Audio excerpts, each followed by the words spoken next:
Hello, everybody. Welcome to yet another episode of the Backrooms Documentaries.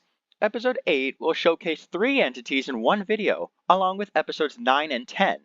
In this episode, I will explain entities 2, 3, and 4. Why not 0 and 1? Because entity 0 is the Backrooms itself, and entity 1 is the humans, which is us. Without further ado, let's get into the full explanations of these creatures. Enjoy! Entity 2 of the backrooms, also known as windows, take the form of an average window of any building. But there is one significant detail, and it's that there is a silhouette of a shadow on the other side. These windows are very dangerous as their IETS rating is 4B-. I'll get to the IETS rating in a future episode, but basically windows are very dangerous, although very intelligent. They're also spotted in various levels like level 13 and level 188, and their design is based on what level they are located.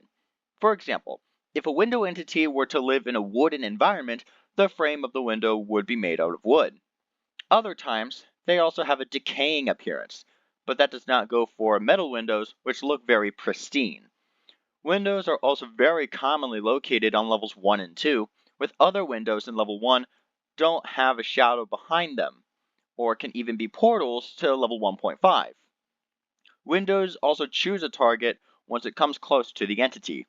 Then, when the prey doesn't notice it yet, the window will instantly attack. The window will reach out and pull the target close and into the window. It is speculated that the other side is just an empty void, so don't get close to the window. There are no ways to instantly destroy them, so don't even try. They also whisper to wanderers to lure them close. When encountering a window, avoid it at all costs. Do not get close, and don't even trust one with a shadow on the other side. Moving on to the next entity. Entity 3, commonly known as Smilers, have an IETS rating of 5D, which means they are extremely dangerous, although not that intelligent. Smilers are one of the most commonly encountered entities in the backrooms. I just thought you needed to know that. Smilers take the physical form of giant glowing smiley faces that gleam in dark levels or areas. We don't actually know if they are just floating faces or that they have a body, but they can't be seen due to the darkness. But it is just confirmed that they do have a smiley face that glows in the dark. Smilers are very hostile and they are sensitive to any forms of light. This means you could throw a flashlight that's on and the smiler will chase after the light, and then it will go after you, so that means you have the chance to run.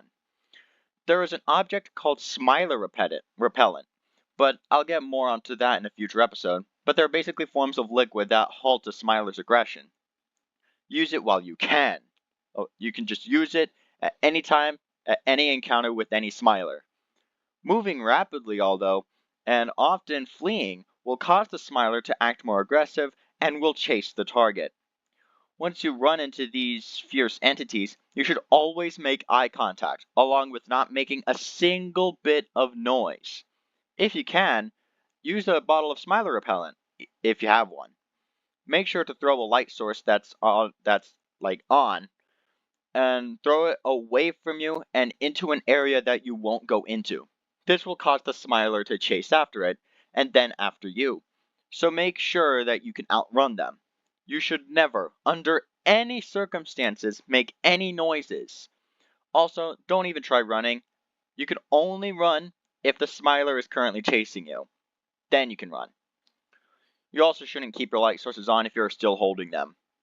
So you should throw them while you can. Now that you know everything about Smilers, moving on to the final entity for this episode. Entity 4 of the Backrooms, or known as Death Moths, which is my favorite entity personally, by the way, takes the form of, well, moths.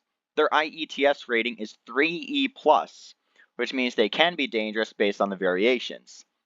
They're also not intelligent. Death Moths are moths that inhabit most of the levels of the Backrooms, but most commonly on level 5. Death Moths come in 2 variants. Male Death Moths are small, friendly, and can be tamed using almond water, and can be used for defense only when tamed. Female Death Moths, however, are the size of 1 to 2 humans. They're very hostile, and they lay eggs in their colonies that hatch into caterpillars, then into cocoons, then into a death moth. So it's basically like the butterfly cycle. Female death moths also produce moth jelly, which is a gelatinous slime-like object that is nutritious and can cause healing benefits, such as wounds from other entity encounters. Female death moths also attack by spitting burning acid.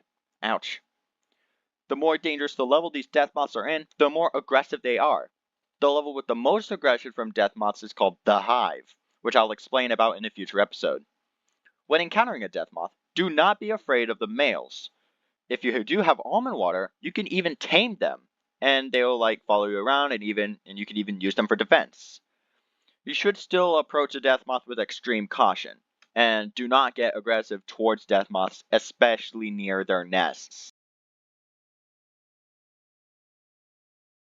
These three entities are the start of the entities section of the Backrooms documentaries. Episodes 9 and 10 will also have the same layout, which is 3 entities per episode.